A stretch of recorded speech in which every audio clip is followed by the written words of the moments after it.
para si Papa Justin ko. Alam mo siguro, dito masusubukan yung pagmamahal ko sa kanya. Mamahalin ko pa kaya siya pag hindi na siya superstar. Mahal niya yung babaeng yan.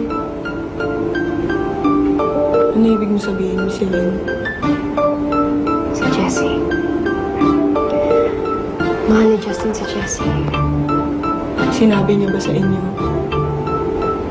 Nararamdaman ko lang. He's just here to protect me. Kaya nandito siya para sa akin. Alam mo, Miss Elaine, mas makakabuti siguro sa'yo kung tigil-tigilan mo yung mga pinagpapapasok mo ganyan sa utak mo. Pakiusap lang. Mahal ka ni Papa Justin at pinapaniwalaan mo. Kasi mamaya kung ano na naman gawin mo eh. Kung mamaya tumalong ka na naman sa rooftop.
Nakikita ko din silang dalawa.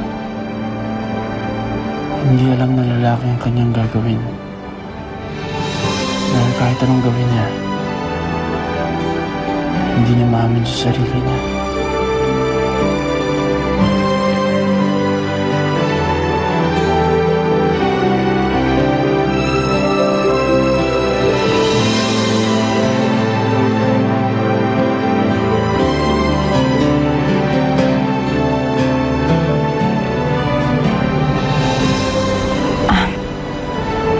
Sorry, nandiyan ka pala.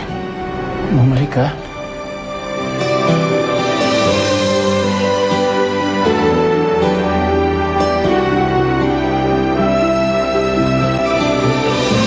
Ginagawa mo rito, baklita ka!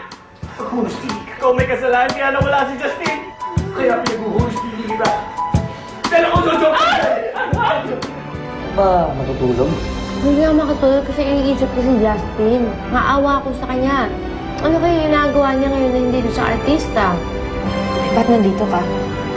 To make sure that you're doing your job, tatali kay Justin. Ano gusto mong gawin ko? Magpapakamatay ako ulit? Is that what you want? If you don't mind nga pala, I want to stay here muna. Nagpaligaya. Makakasama ka namin na araw-araw. Ano gagawin mo dun sa bahay mo? Nasikasuhin lang po ako today. After that, I'll do what I have to do. People fall in love for many reasons, and I don't know how you will come to love me. Hindi mo man ako mahal sa ngayon, importante mahal mo kita. Jessie, excuse me. Ano ginagawa mo dito? Pwede bang sumama ka muna sa akin ngayon? May importante na tayong pag-uusapan.